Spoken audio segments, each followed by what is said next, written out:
We are live. It says so on the screen. Hello, everybody. We're live. Hello.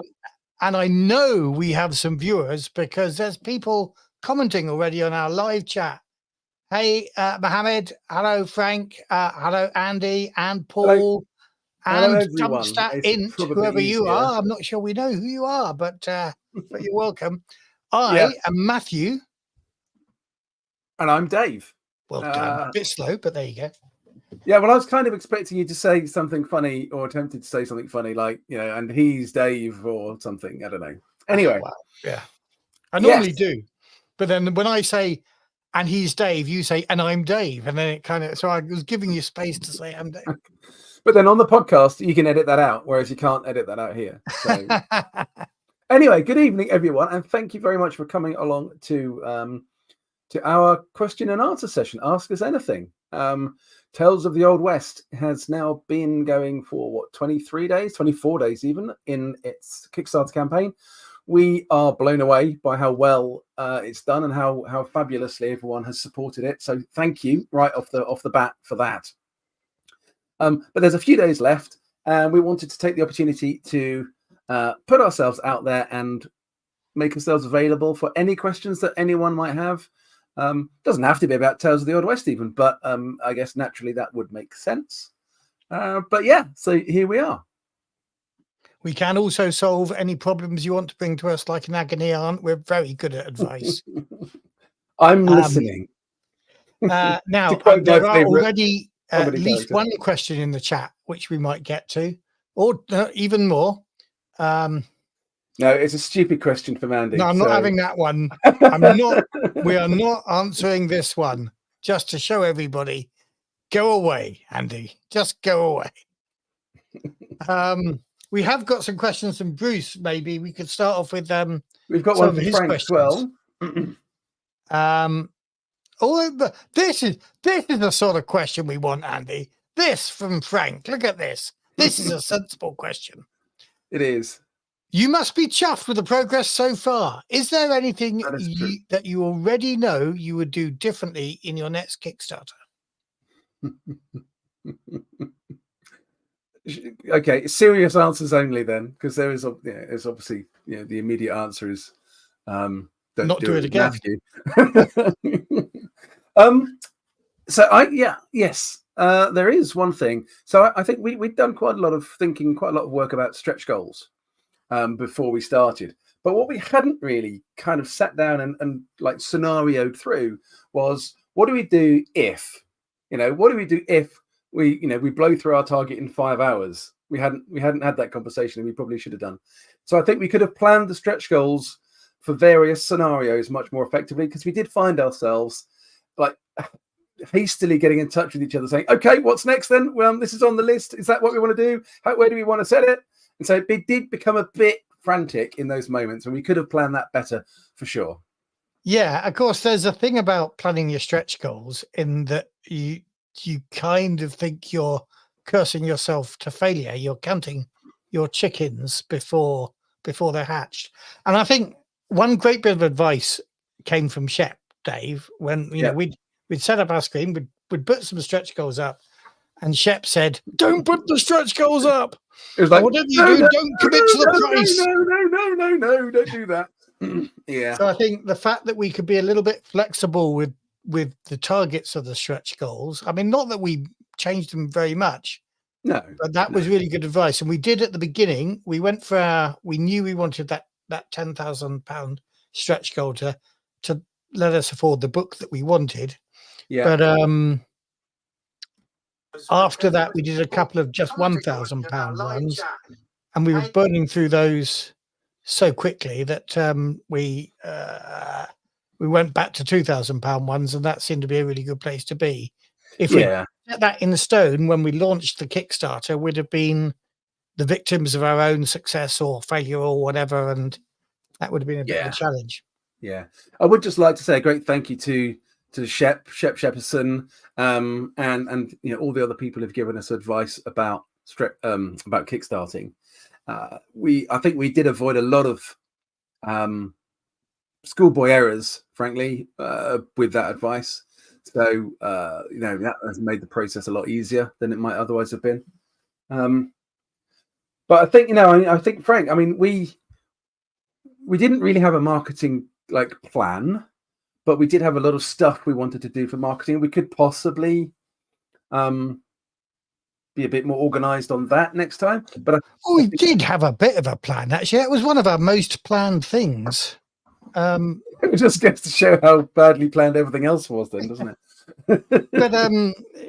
But yeah, I think having done it once, I might think differently about what we do in that marketing plan. I think I'd make that marketing plan a bit different. Yeah, there's that. And the other thing, I think the thing I've learned is virtual tabletops.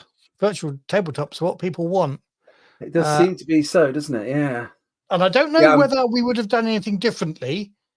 We timed that virtual tabletop one only after we'd had a chat with Paul, who's here in the chat. So that was an accident of timing, but it was possibly also at exactly the right point in the campaign.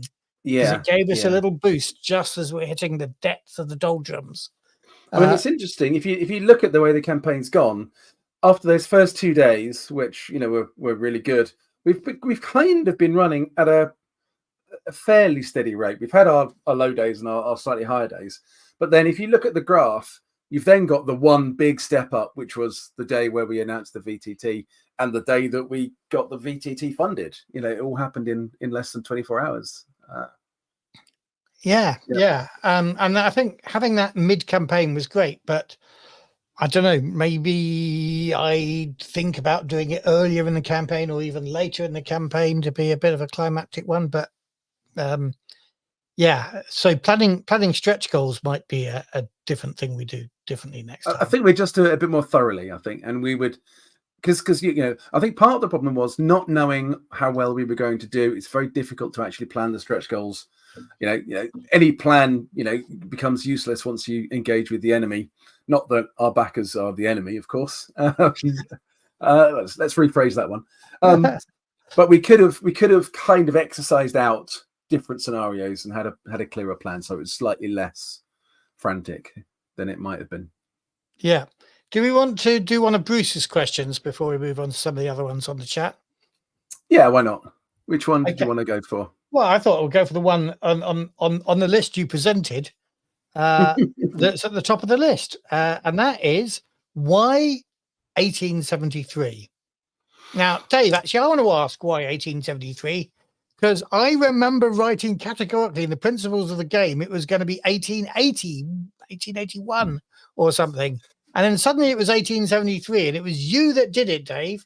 Why? I think there's various reasons, actually. So the timing, I think, is so the period of the Wild West, if you want to be a bit categorical about it, is quite short in history. It's only about 40 or 50 years. So I wanted to get us at the earliest point in that period to allow for campaigns that could run for 20, 30, 40 years. You can have more than one character, maybe. But I wanted it to be far enough away from the Civil War. So the Civil War wasn't the overriding, dominating thing in everybody's minds. And also it gets us a few years past the Emancipation Proclamation of 1863, 63, and then the actual passing that into law after the war finished in 65. So again, we wouldn't be dealing with the issue of lots of people who are still enslaved. So all those people are now free. Okay, there's a debate to be had, discussion to be had about what that really means. But they became playable characters in the way that we would want them to be. So 1873 was, I thought, about as early as we could get away with in that situation. It's and I think that's probably the key reason, really, that it gives us the longest campaign play we can have, but it's far enough removed from the Civil War and the impact of the Civil War that it's not a Civil War game, it's a Wild West game. Yeah. And I think there's a secret thing that you haven't mentioned there. Again, talking about how it's possible I've forgotten something, that's for sure. Concise. Well, I don't know whether this may be an intention of yours that you wanted that you have worded but not necessarily connected to the date.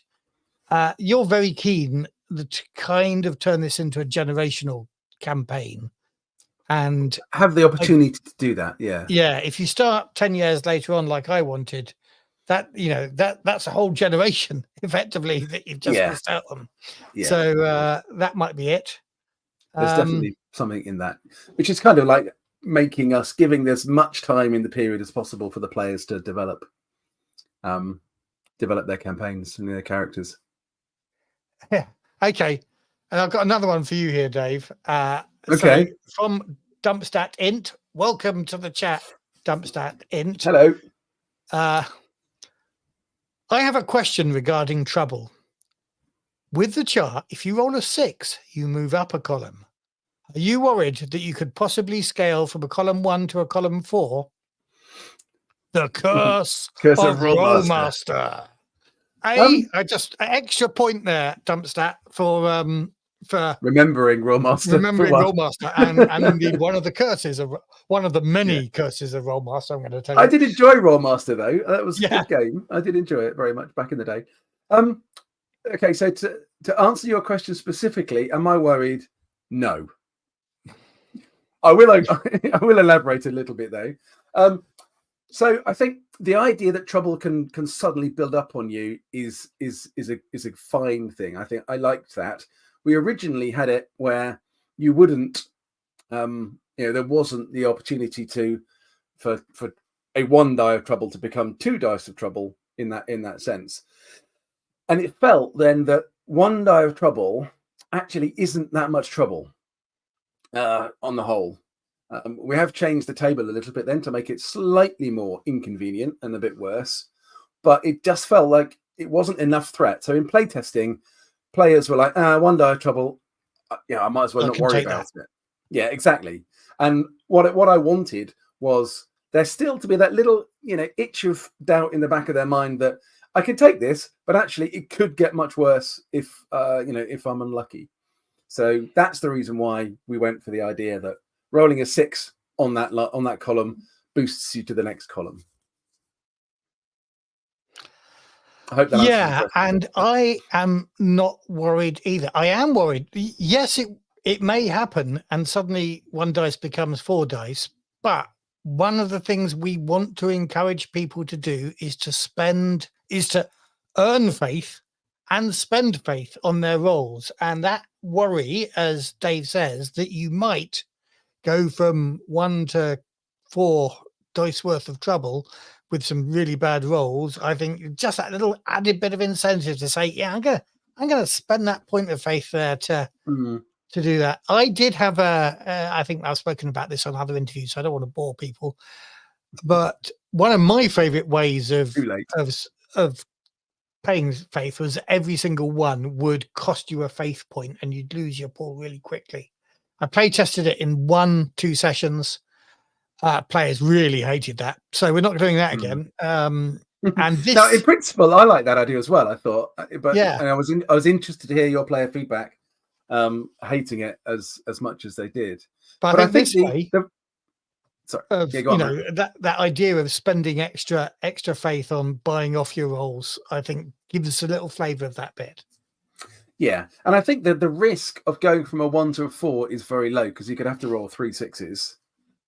It's not impossible, of course, but we've all rolled a lot of trouble, I guess, through the year 0 dice have a tendency to be difficult, don't they? I guess, but actually, what it does do is it increases the risks that you get onto the next column, particularly, and those are a little bit worse. So rather than players, I think, fearing that they're going to go from column 1 to column 4. I think just the fact that it will get that little bit worse is an ever-present 1 in 6 chance, in fact. So cool. Andy's got another one on stretch goals. Okay. And I think it's quite an interesting one. Is there a stretch goal that you wanted to do but was too impractical or too expensive to do? No, we're doing both of the too impractical and too expensive ones. Well, all 3 actually, including the GM screen. So yes. So what we wanted to avoid with the stretch goals were stretch goals that added complexity, particularly complexity to fulfillment. So even though it's not massively too expensive and people have bought it, so it's paid its dividends already, the GM screen is an extra bit of faff to deal with in terms of, when we get to distribution, making sure everybody's got the things they wanted and stuff like that. The really big ones are things like the virtual tabletop, which, particularly for Dave and I, we knew nothing about that. We hadn't considered it at the beginning of the campaign. We wouldn't have considered it if the campaign hadn't been going so well. And we definitely wouldn't have considered it if we hadn't got Paul, hi. Hello, Paul. To guide us through it. Give us Foundry 101. And to offer us, a decent rate that we can afford to do it with that stretch goal. So that's good. And the other one is the solo rules. Now, people started asking for solo rules, and I was quite keen, but Dave, you weren't keen at all because of that added complexity. I think we, again, I think this is a lesson learned that because Matthew and I live quite a long way away, communication tends to be over our chat, our Gmail chat stuff, and that's a really shit way. Sorry for the language, if anybody cares. It's a really shit way of actually having those kind of conversations, because you always get the wrong end of the stick, or you don't articulate it quite right. So it's very easy to end up butting heads, and we have done a couple of times over some of these things. And now that was one of them. So my concern was neither of us play solo rules. I haven't even read solo rules. Matthew's point was a good one, that we've got a lot of stuff in the game already that probably lends itself to solo rules. But my fear was we're suddenly going to have a few weeks to create solo rules from scratch, and it was going to be bad because we're going to be rushed. Now that we're going to do it as a PDF and then maybe get it as a hard copy in a future campaign, that takes some of the pressure off, because we've got a bit more time to actually talk to people who know about doing solo rules, learn a little bit more about it before we then put them together. But that nuance was lost in the text, so it became that was why I was very reluctant. It would be a PDF and it would be delivered potentially after the other deliveries. I was always thinking that we were intending to put it into the book, which gave us a month to write it. Which is why I was against the idea. I mean, it might be lovely to have in the book in an ideal world, but it isn't a thing we'd even considered when we were putting the campaign together and actually, budgeting the book and illustrations and things like that. So it can't go in the book. It just can't. And I think we've been very strict with ourselves on that, and yet, we're still not there. I'm kind of guaranteeing that solo rules are here. They're not yet, but I will point out, maybe this is the right time to point out. I'm just going to put the banner up again for anybody who might be listening. There are 4, count them, 4 Magnificent 7 bids left. And if one person, if 4 people bought at that Magnificent 7 level, that would get us through solo rules. So you really want solo rules, you know what you could do for the whole community. That's why you're called Magnificent. And maybe don't worry about it. We've got another 6 days to go, so we'll probably get there. No, to answer Mohammed's question, Toto cookbook. No, you're absolutely right. There will be no Tales of the Old West cookbook. I was thinking of suggesting that in one of our chats, Dave. Actually, like a chuck wagon book. Yeah, exactly. But I said that this would never get delivered until we'd become an entirely different, massive company. And then we'd bring out a little pamphlet at the end of it just for our Swedish backers.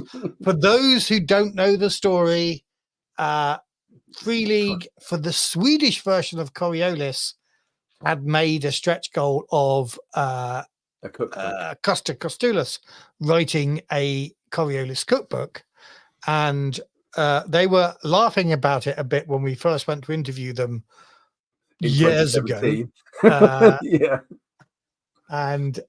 Almost. So did you say 2015? That was 2017. 17, yeah. 2017. Still 7 years ago. Yeah, 7 years ago, they were laughing about it as a thing that was still waiting to be fulfilled. And I think they have only this last year fulfilled it. Yeah. So we I were mentioned it taking in relation to the Great Dark thing when we interviewed Costas. Yeah. I don't think he thought it was that funny, actually. But... No, I think it's not been a joke for them for a long time now. So, but yeah, so Free League's experience with things like that was one of the things that again made us want to keep this as simple as possible. So we would maximize our chances of fulfilling to the schedule that we are committing ourselves to. Yeah. Right. I got another one from Bruce. Shall we talk about the second one from Bruce? Okay. Yep. So I think Bruce really, so the second and the third, he's being very polite about this, but he said, how do we address the challenge of recreating the 1870s West? And I think we've talked about this before in comments and stuff like that, but it might be worth verbalizing it again here. Yeah, for sure. Yeah, the key thing is being honest and true to the history of the time, being respectful of that history, not whitewashing it, not falling into stereotypes that may well have been entrenched over the years through different media, making sure that the opportunity to tell the tales of those people and those communities in an open and honest way, kind of recognizing how nasty some of the history really was, but also not encouraging people to revel in that history, but trying to encourage people to understand it a little bit better and maybe explore some of those things in the games that they play. And it's not a black and white history. It's let's take, for example, Native Americans and the history of Native Americans. Now, we had one commenter who's saying, Native Americans were the enemy. They did some horrible things. They were very vicious, and were ruling the plains of the West for a long, long time. And yes, you can't get away from the fact that there was a lot of internecine trouble between different Native American communities. There was a lot of war. There were killings. There were slaves taken. Pretty grim, pretty nasty stuff. But the period that we're looking at, the period of the expansion into the West, is a story of that ever growing pressure from the East, displacing and using the imbalance of power to, effectively dispossess many, many parts of that community, or all of that community over the years. And again, so the history is there; you can't escape it. But we want to step away from the whitewash of the myth and look beneath that, the actual stories that are going on. And so far, I think in the playtesting we've done, where I think there's another question from Raspberry Roan, which is very much on this theme. Everyone we've had in our playtest has come at it with the right kind of respectful attitude, wanting to explore these things and not wanting to revel or joke about them. And it's worked very well. And in the writing of the book, we are doing our level best to encourage exactly that approach. About all of the difficult parts of that history. I don't know if you want to add something to that. Yeah, well, I think maybe it's worth talking a little bit about Raspberry Rowan's question there, because I think that is an interesting one. Has anybody had issues in playtesting with playing a Native American, Mexican, or recently emancipated black slave? In playtesting, I don't think so.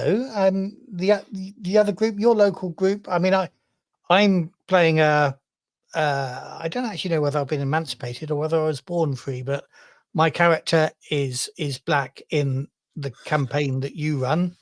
Yeah. And we have addressed that, and we've addressed the Civil War, and we've addressed a terrible real historical incident that took place, and Dave wove that story around some of the other player characters and things like that. And we unpacked that, and that was quite an interesting game actually that I quite enjoyed. What I'm not doing though as a player is I'm not particularly playing black. I'm not relying on stereotypes about how I see black people behave in movies. I'm still me. My character though is perceived as black in the game world. And I haven't, and I think we do have some advice, particularly on playing Native American Indians, because we started the sensitivity journey early years ago, and we talked about in the first bit of text that we sent. This is Jordan, a sensitivity reader who doesn't have any problem with us saying, she's part black and part native. And she was saying, I really appreciate that you're trying to get people to play sort of outside the stereotypes and things, but there is a thing like people making up Native American names that sound funny and things like that can actually be quite offensive. And it would be better, she said, lots of Native Americans at the time just adopted Anglic names. Or I think in more cases were forced to adopt Anglicized names. Yes. But she was kind of happier that we did that rather than encourage people to, make a... Yeah. So I think it's a really important question, because what we, once somebody's got the game in their hands, what we can't do is stop them fictionalizing a Native American name. If somebody wants to call their character Crazy Horse, we can't stop them. What we can do though, and what we have done and spent quite a lot of column inches in the book trying to explore, is giving them some background about the history, giving some background about where those names come from and the kind of the cultural power and how sacred some of those names are, and then encouraging them to not only try and learn a bit more about it for themselves, but to treat those names respectfully. So that if they want to choose a name that is fictionalizing some of those naming conventions, they should do so, but do so mindfully and respectfully, and not kind of inadvertently, disrespect them almost by ignoring them entirely as well. So there's a balance to be found there, and hopefully we've struck that right kind of balance.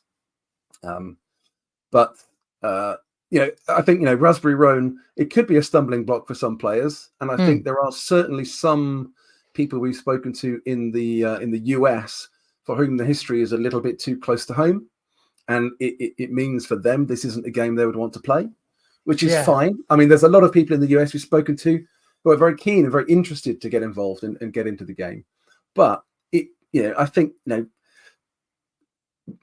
if it's not for you, it's not for you. Absolutely. If you don't want to explore this history, then you probably don't want to be playing Tales of the Old West, and that's fine. That's great. But for those people, and I think a lot of people coming to the game might not know quite so in depth some of the history that others know.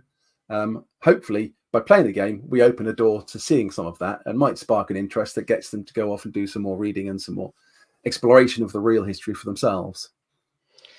Yeah, and in fact, in terms of issues that we've had in play testing, we have had one person who picked up a character that was actually a white character, but they'd done some pretty terrible things in the past, and that was actually the thing they had more of a problem with. Now, I'd like to think that for all our characters, I don't know actually about some of the characters in your playtest, Dave, but we're trying to better ourselves in our group of playtesters. We're all trying to, even the character who was a Confederate soldier is trying to be better than he was.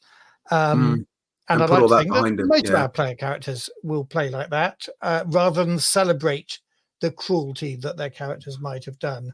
So that's the thing as well. That I hope people don't take the game. As you say, we can't control the game when it's in other people's hands, but I'm really hoping that they don't use it to celebrate some of that cruelty. Yeah, and we've gone to some lengths to try and encourage that and try and give some of the background, some of the history, and hopefully we've got the balance right. As you said in in some of the opening statements we've got both in the quick draw and in the core book, we're keen to learn. We want to get this right. This is supposed to be fun, and it's also hopefully a little bit educational as well. But that's not the key point. It is a game, and which reminds me of another question of Bruce's. I think would be a good one. Or it's not one that you listed. Do we have a reading list? Yes, we do. We have a very extensive reading list, actually. Yeah, I haven't got it up at the moment. I could pull it up and read you through some of it, but yeah, we've got loads. I mean, I'm a historian by training. I did history at university, not the Wild West, frankly. Rome. For anyone who knows me, I bore them to death on Roman history, but I've had an enduring interest in all of this stuff, and I've been a avid amateur scholar of the Old West for years. So we have done a lot of work and a lot of research, a lot of reading. So I mean, again, hopefully we're amateur scholars, but hopefully we're quite well informed amateur scholars. So here's another question, and it's a follow-up question from Raspberry Rowan again, and these are great questions, Rowan. So feel free to carry on asking them, but I think it's a good one. Garbag Games will be playing your game online, and I know there's a Mexican character in there, and in fact I've seen that scenario played before. That scenario? No, not necessarily that scenario. I can't remember. But there's a Mexican person there, and I think your question here is, they're UK. If playing a Mexican, how can they make that character come alive as if playing yourself, as Matthew said? And I think there's some great stuff actually. How about no? It's upstairs. But I think I learned a lot about playing people from other cultures from Chris Spivey's great book, the Cthulhu campaign, which I'm going to call Shadows Over Harlem. It's not called Shadows Over Harlem. What's it called? I won't Frank, remember. help me. That one. Anyway, he talks a lot about, don't, as I said before, don't stereotype the character. Don't start speaking, I don't know, like Manuel out of 40 Towers when you're playing the Mexican. For a start, I think generally we're crap at accents, aren't we? And for years, our tables for 30, 40 years have been pretty crap at accents. So doing accents isn't a thing that we that we do that we've ever really done, and we don't expect people to do. And I think that's one of the things that can go wrong when you're playing somebody from a different culture. But we've given all of these characters big dreams and backgrounds that I think can be quite compelling. I think if you play from the point of view of that character, you don't have to put on a silly accent or wear a sombrero to make your Mexican character come alive. I agree. Yeah, I think that makes sense. Obviously, Raspberry Rowan will be the one who'll decide whether it really makes sense. But yeah, and I think it's again, if somebody sits down and they either roll up a character who is Mexican or African American or whatever it might be, or they get a pre-gen character that is that. I hope it makes them a bit curious about the culture behind that character and where they come from.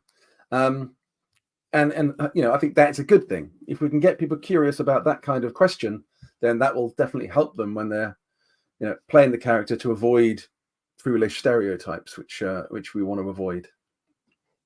And Andy's coming there with the book's called Harlem Unbound. You're right. You're totally right. That's what everyone's come in with Harlem Unbound. And Frank had also said that, but also more importantly, Frank says that you're running a game tomorrow that's going to be streamed on his channel. Do you want to tell us a bit about that, Dave? Yeah, so this is a scenario called Biting the Dust in Albuquerque, where the player characters are sort of down on their luck people who have ended up at a at a mining camp under the control of a threatening, intimidating boss, and they are asked to go and do something on his behalf. And as the name suggests, they might end up in Albuquerque. Or in fact, the scenario might start in Albuquerque. But yeah, so there's on Frank's channel tomorrow, 7:30 start, and it should be good fun, hopefully. And Frank's channel, we should say, is Raldanash, like his username in the comments. Now, I'm just I've now pulled up a few of the reading list. So I'll just chuck out a few that I think I particularly enjoyed reading or were particularly helpful. So Impressions of an Indian Childhood by Zitkala Shah. That was very, very interesting insight.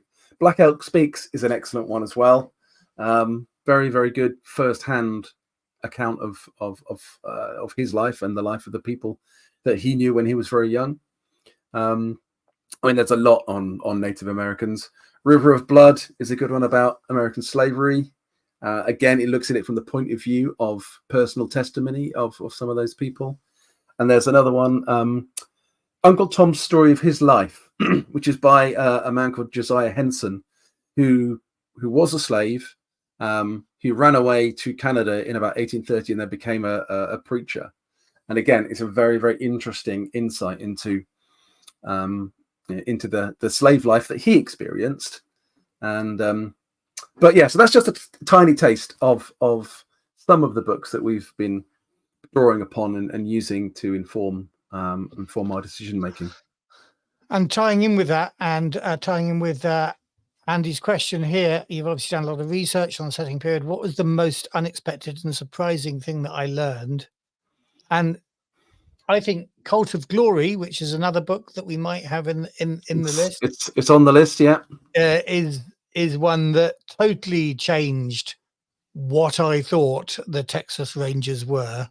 I don't want to spoil it for you, but yeah, it's not a great read. I mean, it's a great read. It is. The subtitle is The Bold and Brutal History of the Texas Rangers. And that gives you a sense of what might be included in there. I'm not sure for me. I mean, I always knew that the European / US approach to the Native Americans was pretty grim. Perhaps when I first started really getting into it, I didn't quite realize quite how grim it actually was. But then, I mean, human history has got a lot of grim stuff. If you want to read something that's really grim, read A History of the East India Company. Now that is, I mean, it's terrible what happened in the West and in continental North America as a whole. In fact, in the 300-400 years before the time we're setting our game. But the East India Company seemed to be very, very talented at doing really shitty things. Anyway, it's going to get everyone really depressed about human history, but that's maybe why so many people like to play games where they don't have to be human. Right, okay, here's a good one from Jed. Welcome, Jed, to the chat. What is a good way to prepare for a campaign as we wait for May 2025 to roll around? It's a very good question. Well, for me, I'd say research. Do some reading. Now, I get the ideas that I get for the playtest campaign that I'm running. A lot of that comes from the reading that I've done. So the scenario that Matt spoke about earlier, which harked back to the Civil War, came out of some research I was doing around the Civil War, and that gave me the idea of this place called Fort Pillow, where some terrible things happened, and that gave me the idea for the scenario in that particular case. Tied in as well with Andy's character, because his character was trying to leave all that behind and had ended up fighting on the wrong side in the war, and despite being from an abolitionist family, he he's always very keen to tell us. Yes. Yeah, exactly. Yeah. But he ended up fighting for the Confederates. But so that was great. But that comes from a bit of reading. I think Paul's comment in the chat is a great one. Watch Deadwood. Absolutely Yes. fabulous. I mean, if you haven't seen it, you probably have already, but watch Deadwood. 3 seasons of Deadwood, and then the movie that topped it off. Yeah, I mean, it's brilliant. I want to sit down and watch it all again myself, but I don't have the time at the moment. But yeah, no, I think so. And I tell you what, I think I've just had an idea, which everybody's hearing for the first time here. We've talked about this reading list that we've created. Obviously, it's going to be in the book, but it's not our words. I think we should potentially take that excerpt out, put that reading list on our website. Yeah, absolutely. And then if people want to follow Jed's example and prepare for the campaign, then they can have a look through some of those books as well. We've just sent that reading list off that chapter, with a bunch of other text to our sensitivity reader. Maybe we'll wait till mid-October for her to return that. She might have some other ideas to add to that, maybe. So maybe mid-October we'll put that reading list out on the website and people can get tucked in if they want to. And Raldanash says watch 1883 as well, and I would recommend that very heartily. I thoroughly enjoyed that. Raldanash says, are you making a licensed Deadwood game next? And at one point I did say to Dave, maybe we should just find out who owns the rights to Deadwood and stick Deadwood's name on the top of this. Well, it's funny you should say that. Not that we are about to do that, but I haven't been able to go. But there was a licensing convention down in London this week, which is free for people like me to go to. And if I hadn't have been busy with taking my dog to chemo and other domestic stuff, then I would have gone. But the idea did cross my mind that we could do an expansion, which is Deadwood, and then but license it and brand it as Deadwood, and then it'll be interesting to see how many more people that would pull in, and how much interest that would gather. So yeah, maybe Frank. Who knows? Watch this space. Yeah.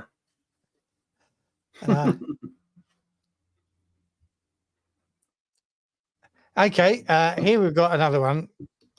How is it that some guys in London are making an Old West game? Can I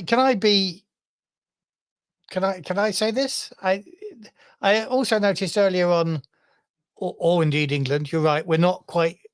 London is what it says on the Kickstarter, but Dave and I are on opposite sides of London and just outside it. Yeah. But yeah, I think we've got to admit that there is obviously a mythology around the Old West that I think maybe Europeans take more to their hearts than Americans do. If you think about spaghetti westerns, Raldanash mentioned Lucky Luke, which is a French comic strip. There's also Lieutenant Blueberry, I should say, which is by Mobius, the same guy, a very famous French comic writer. I think in a way, cowboys can be a bit of a fantasy for Europeans who are, just removed from it by an ocean and half a continent. It takes on a meaning that maybe doesn't come with necessarily all the baggage of people that are actually there. So I think that's why people from Europe start doing things. And I keep meaning, and I will try and find the link to a brilliant YouTube thing from Hugo Blick, who wrote a great cowboy TV series called The English.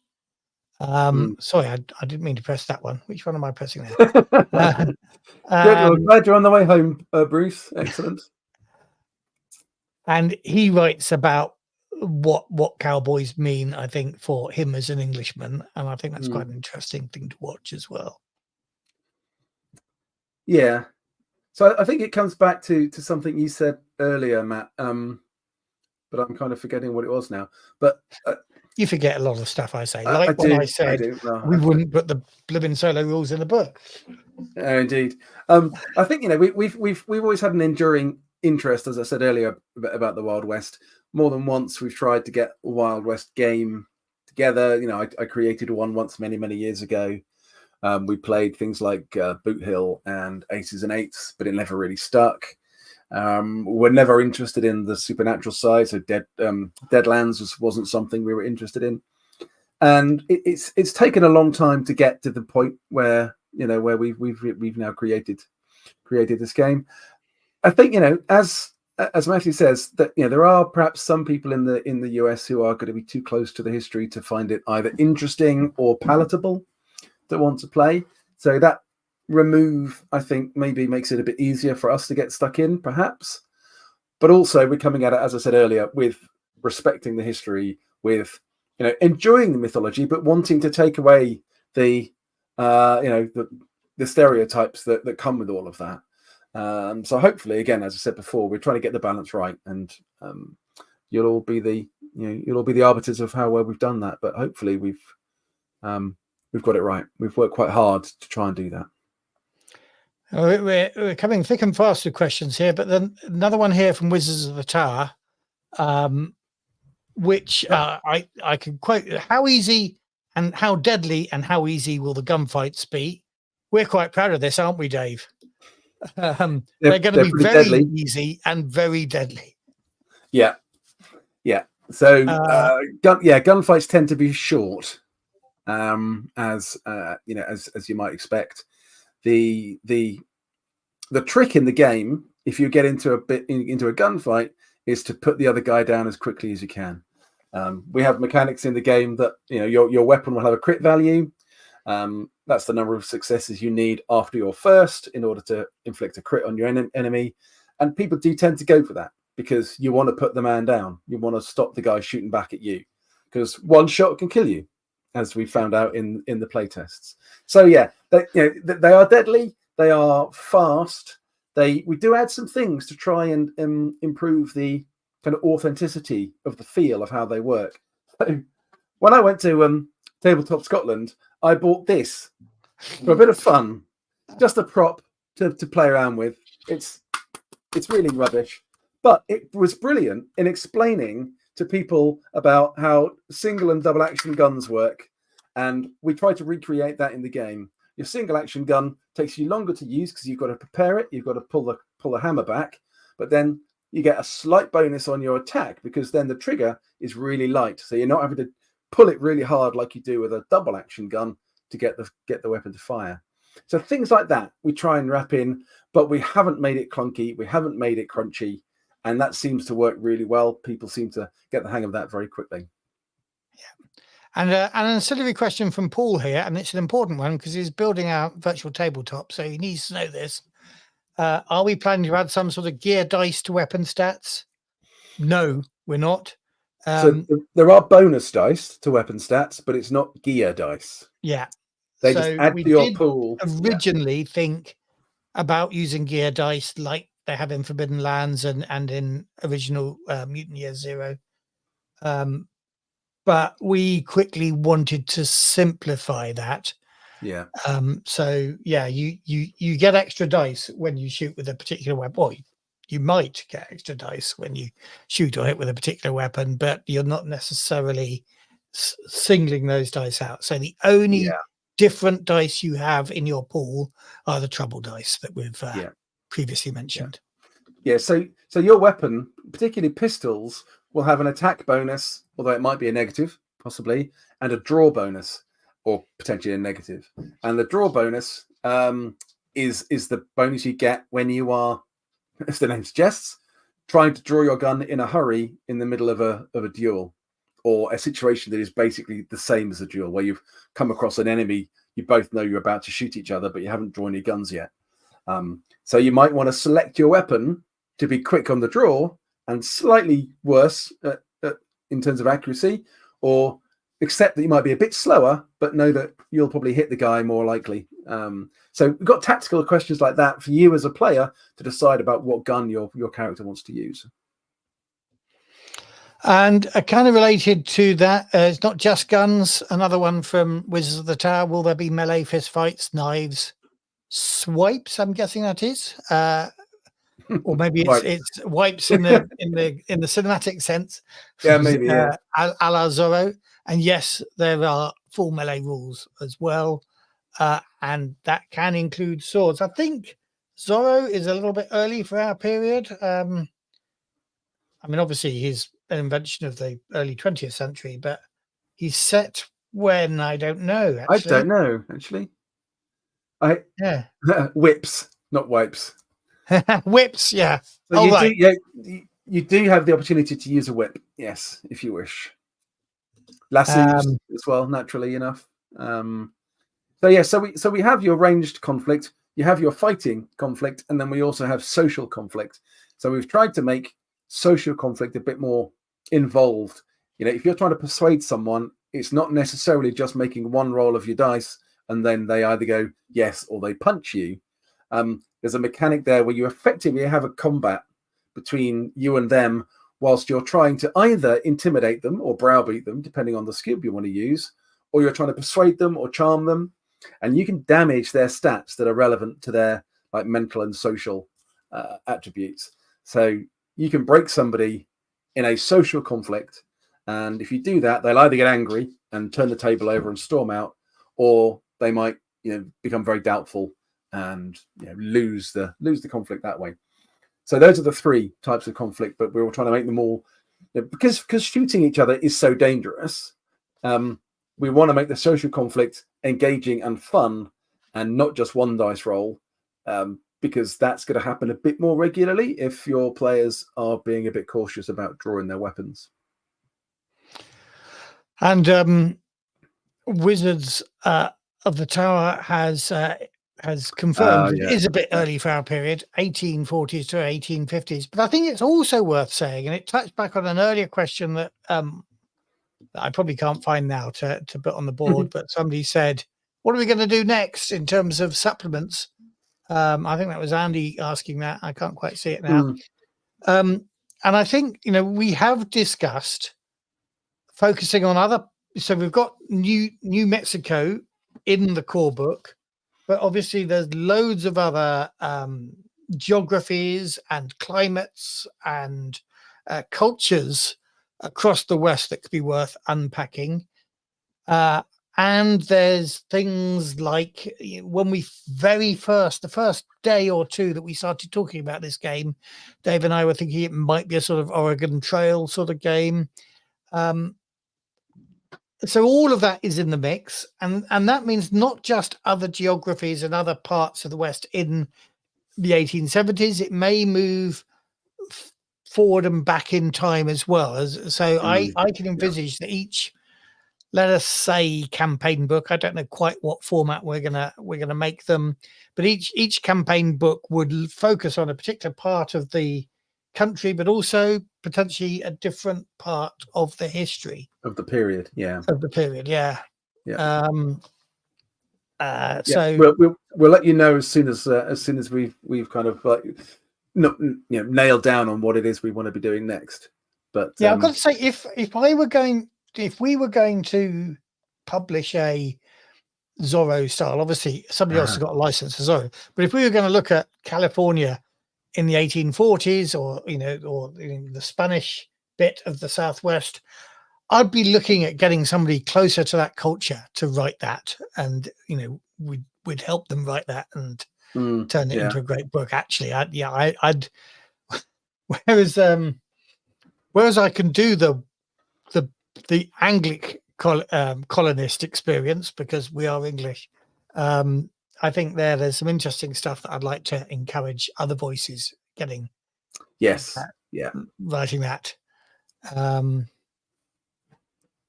So what other questions do we have?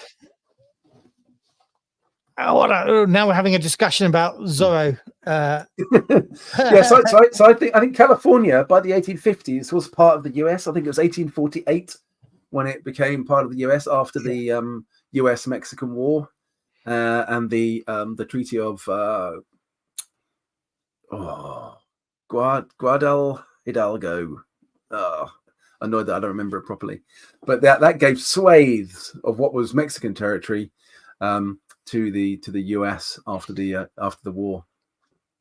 And just to having quoted Wizard's questions quite a lot, it's worth pointing out what Wizard says. They're a channel, I'm guessing, here on YouTube, Wizards of the Tower.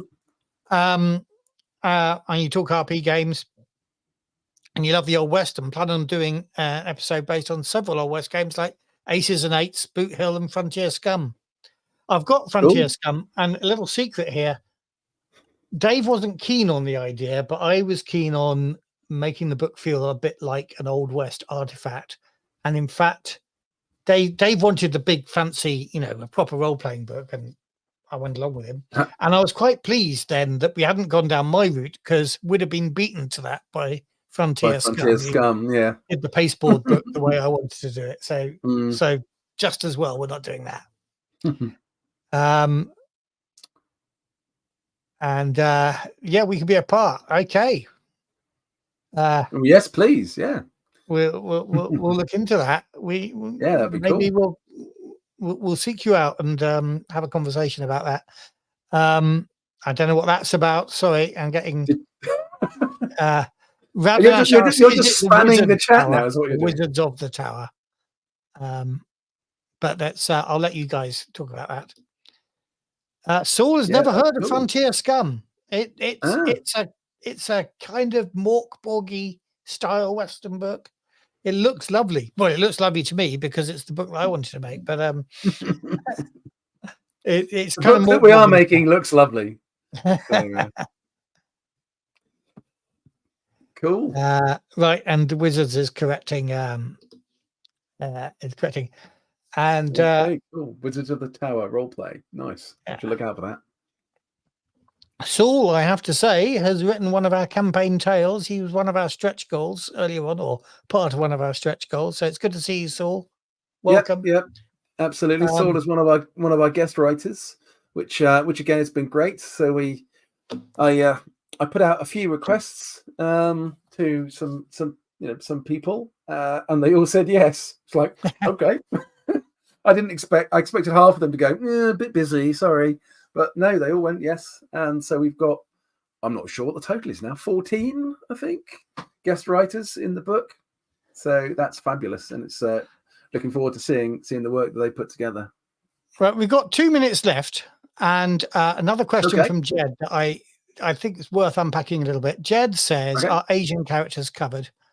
Chinese Exclusion Act was after 1873. And yes, in fact, what we've tried to do, particularly in our life path character generation system, is create a system where there's a chance. I mean, it's weighted towards the people that were closest to the West, but there is a chance you could be encouraged to play somebody from literally anywhere else on the globe. Now, we're not forcing people into a particular culture with any of these things. We're talking about this is the place you came from, and then we give you some backgrounds and things like that you could be living in that place. But yeah, definitely we want to encourage people, if they want to be able to play Asian characters. Yeah. Again, it's talking about, here's a very real part of history in terms of the Chinese Exclusion Act, which is just out and out racism. It's not looking for player characters to be victims of that sort of prejudice, because as we say, by sheer dint of the fact that you're a player character in a role-playing game, you're extraordinary. So you rise above the limitations that might be being placed on you by other cultures.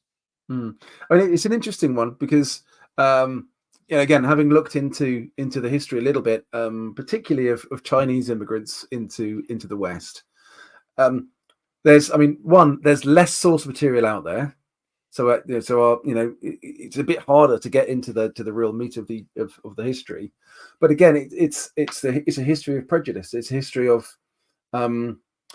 jealousy, of as we have now, people not trusting immigrants because they don't know them, and they believe that they're coming and doing them harm in one way or another. So we're trying to again draw out some of that history in the chapter that talks about all of this stuff, to try and give people a better feel for for where for the actual story of the people who really lived those lives back in the West, and hopefully try to expose some of that and help play some of that. And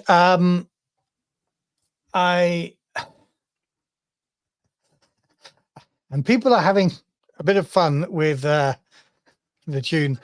We're not encouraging people to play ninjas, even though that there is historical evidence that there were ninjas in the 1870s.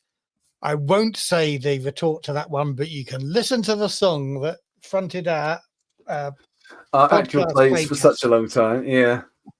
It doesn't quite strike the gritty tone for me anymore. But yeah. I did think about actually sticking it on the front of this video, Dave, but I'm quite glad I saved you that humiliation. Yeah. Right. Yeah. And I think it's time to say goodbye to all our friends and backers and potential backers who might have enjoyed us, and even to people that weren't here in the chat but are listening to this later on. If you are watching this and it's the first time you've heard about this, and there's still 7 days and in the next 7 days after this was done, then October the 3rd 2024 at 1600 British summertime. That is when the campaign ends. And what we might do is run a I don't know whether we'll get a little live stream there. I'll be in Germany, so if we live stream, I might be live streaming live from Spiel Essen. But we might do something around that 3 o'clock. Yeah, maybe. I don't know. Yeah, it might be quite nice to mark the end, mightn't it? Mightn't it? Yeah. Yeah. Okay, cool. But, I mean, thank you so much, everyone, for coming on and asking all the great questions. And I hope you found it interesting and informative. So anything else for you to say, Matthew? No, but I do just want to say, if you're German and you want to hear the game played in German, then there's Frank's running a game in German on Saturday. And it might be the first foreign stream. Yes, it might well be.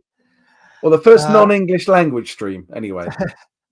So, okay, and thanks, McGrim. We haven't heard from you before, but it was a real pleasure. And yes, thank cheers to you too.